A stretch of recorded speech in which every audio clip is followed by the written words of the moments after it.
তো বন্ধুরা, আপনারা দেখতেই পেলেন এই রেসিপিটা বানানো কতটা সহজ। আপনারা অনেক রকমভাবে চিকেন কারি রেসিপি বানিয়ে খেয়েছেন, এইভাবে একবার বানিয়ে খেয়ে দেখুন, আশা করি সবারই ভালো লাগবে। নমস্কার বন্ধুরা, আপনারা দেখছেন মনের মতো রান্না। আমি আজকে আবারও একটা রেসিপি নিয়ে চলে এসেছি আপনাদের কাছে। আজকে আমাদের রেসিপি চিকেন কারি। বন্ধুরা, আমি খুবই ঘরোয়া পদ্ধতিতে এবং সাধারণভাবে রেসিপিটা করে দেখানোর চেষ্টা করেছি। তাই বন্ধুরা, আপনারা ভিডিওটা প্রথম থেকে শেষ পর্যন্ত স্কিপ না করে দেখতে থাকুন, তাহলে আপনাদের বুঝতে সুবিধা হবে এবং রান্না করার সময় অনেকটাই হেল্প হবে।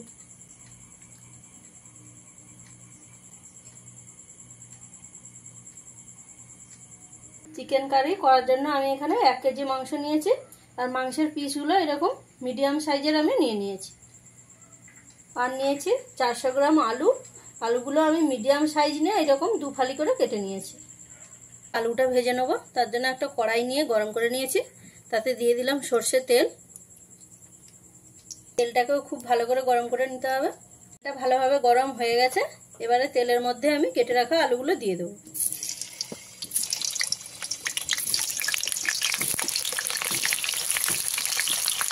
আলুর মধ্যে দিয়ে দেবো কিছুটা পরিমাণ হলুদের গুঁড়ো, আর দেবো পরিমাণ মতন লবণ। গ্যাসের ফ্লেমটাকে মিডিয়ামে রেখে আলুগুলোকে আমি খুব ভালো করে ভেজে নেব। আলুগুলো এখানে প্রায় 60% মতন ভেজে নিতে হবে।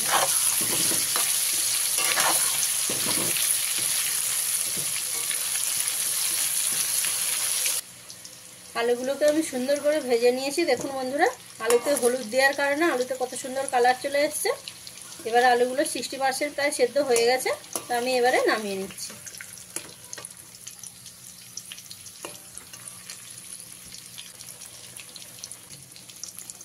ওই একই তেলে চিকেনগুলো ভেজে নেব।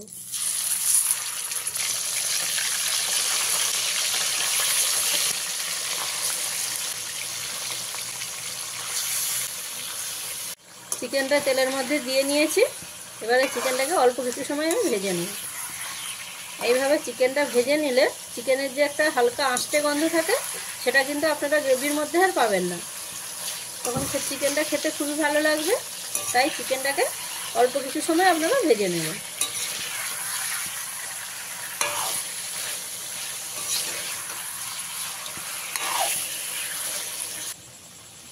চিকেনগুলোকে আমি 3 থেকে 4 মিনিট ভালো করে ভেজে নিয়েছি। দেখুন চিকেনের কালারটা চেঞ্জ হয়ে গেছে। তো এবারে চিকেনগুলো আমি তুলে নেব।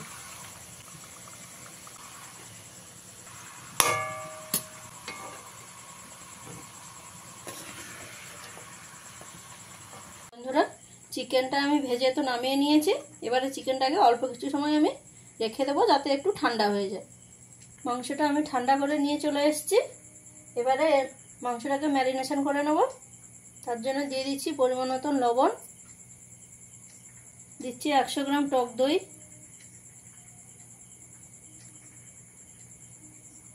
দিচ্ছি ধনে গুঁড়ো 1 চামচ, কাশ্মীরি লঙ্কার গুঁড়ো দিচ্ছি 1 চামচ, গরম মশলার গুঁড়ো দিচ্ছি 1/2 চামচ,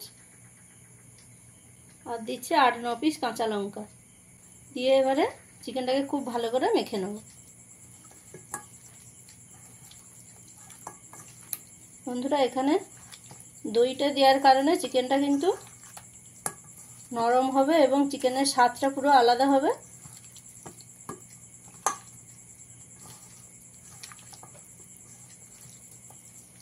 এভাবে খুব ভালো করে চিকেনটা আমি মেখে নেব।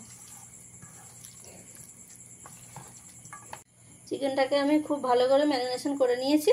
তো এবারে 10 থেকে 15 মিনিট আমি চিকেনটাকে রেখে দেবো।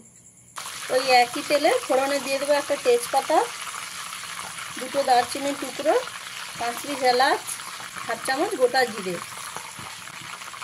ফোড়নটাকে হালকা ভাজা ভাজা করে নিতে হবে।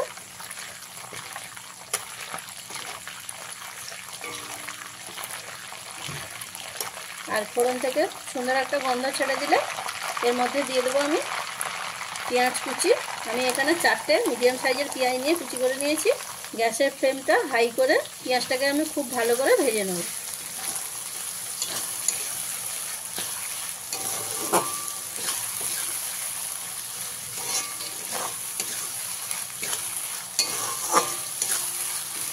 পেঁয়াজটাকে এখানে ধৈর্য ধরে খুব ভালো করে ভেজে নিতে হবে, একটু লাল লাল করে।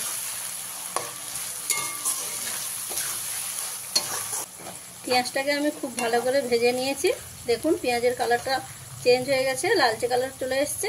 তো এবারে এর মধ্যে আমি দিয়ে দেবো 2 চামচ আদা রসুন বাটা। আদা রসুন বাটাটা দিয়ে খুব ভালো করে ভেজে নিতে হবে, যতক্ষণ না পর্যন্ত আদা রসুনের কাঁচা গন্ধটা যাচ্ছে ততক্ষণ ভালো করে ভেজে নিতে হবে।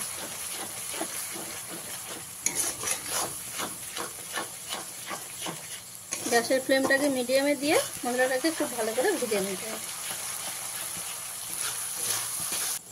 আদা রসুন বাটাটা দিয়ে খুব ভালো করে ভেজে নিয়েছি, আদা রসুনের কাঁচা গন্ধটা চলে গেছে। এবারে এর মধ্যে দিয়ে দেবো টমেটো পেস্ট। আমি এখানে 2টো মিডিয়াম সাইজের টমেটো নিয়ে পেস্ট করে নিয়েছি। যেহেতু ম্যারিনেশনের সময় দই দেয়া আছে, তাই এখানে টমেটোর পরিমাণটা কম দিয়েছি। আপনারা যদি ম্যারিনেশনে দই না দেন তাহলে টমেটোর পরিমাণটা এখানে আপনারা বাড়িয়ে নিতে পারেন। গ্যাসের ফ্লেমটাকে মিডিয়ামে দিয়ে মশলাটাকে ভালো করে কষিয়ে নিতে হবে, কারণ টমেটোর কাঁচা গন্ধ যদি থেকে যায় তাহলে গ্রেভিটার টেস্ট ততটা ভালো আসবে না। তাই যতক্ষণ না টমেটোর কাঁচা গন্ধটা যাচ্ছে ততক্ষণ ভালো করে আপনাদের মশলাটাকে কষিয়ে নিতে হবে।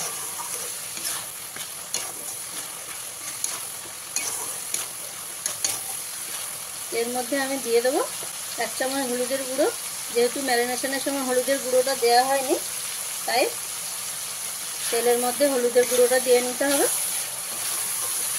দিয়ে এবারে মশলাটাকে খুব ভালো করে কষিয়ে নিতে হবে।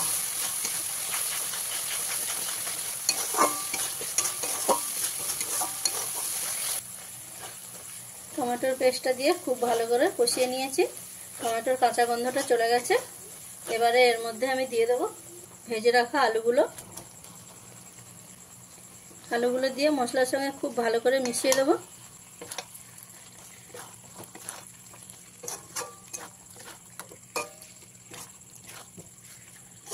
এইভাবে অল্প কিছু সময় আমি ভেজে নেব। আলুগুলো দিয়ে মশলার সঙ্গে আমি 1 থেকে 2 মিনিট ভালো করে ভেজে নিয়েছি। এবারে এর মধ্যে দিয়ে দেবো ম্যারিনেশন করে রাখা মাংসটা।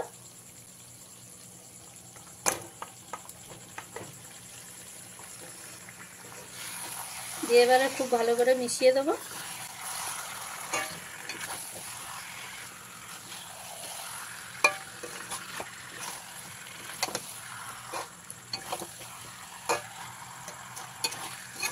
আর ভালো করে মেশানো হয়ে গেলে ঢাকা দিয়ে কিছু সময় আমি রান্না করে নেব, যাতে ম্যারিনেশনে যে মশলাগুলো দেয়া আছে সেগুলোও ভালোভাবে ভাজা হয়ে যায়।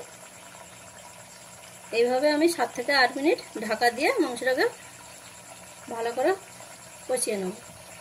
7-8 মিনিট হয়ে গেছে, আমি এবারে ঢাকাটা খুলে দিলাম। দিয়ে একবার আবারও ভালো করে মিশিয়ে দেবো।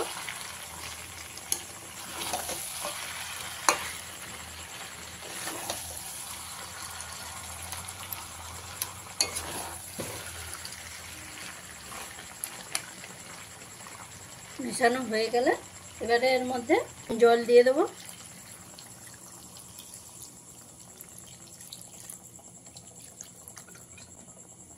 জলটা দিয়ে আবারও একবার ভালো করে মিশিয়ে দেবো। মিশিয়ে দিয়ে অল্প কিছু সময় আমি ফুটিয়ে নেব।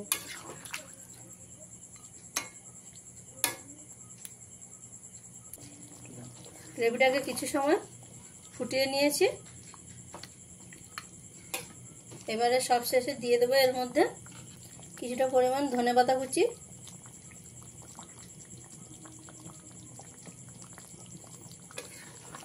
দিয়ে একবার ভালো করে মিশিয়ে নিলেই রান্না কমপ্লিট।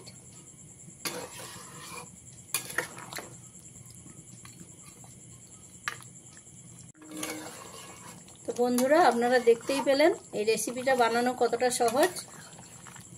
আপনারা অনেক রকমভাবে চিকেন কারি রেসিপি বানিয়ে খেয়েছেন, এইভাবে একবার বানিয়ে খেয়ে দেখুন, আশা করি সবারই ভালো লাগবে। তো বন্ধুরা, আমি যেভাবে খুবই সহজ পদ্ধতিতে একদম কয়েকটা ঘরোয়া মশলা দিয়ে চিকেন কারিটা রান্না করে দেখালাম, আপনাদের অবশ্যই ভালো লাগবে। আর ভালো লাগলে চ্যানেলটিকে লাইক, শেয়ার এবং সাবস্ক্রাইব করবেন।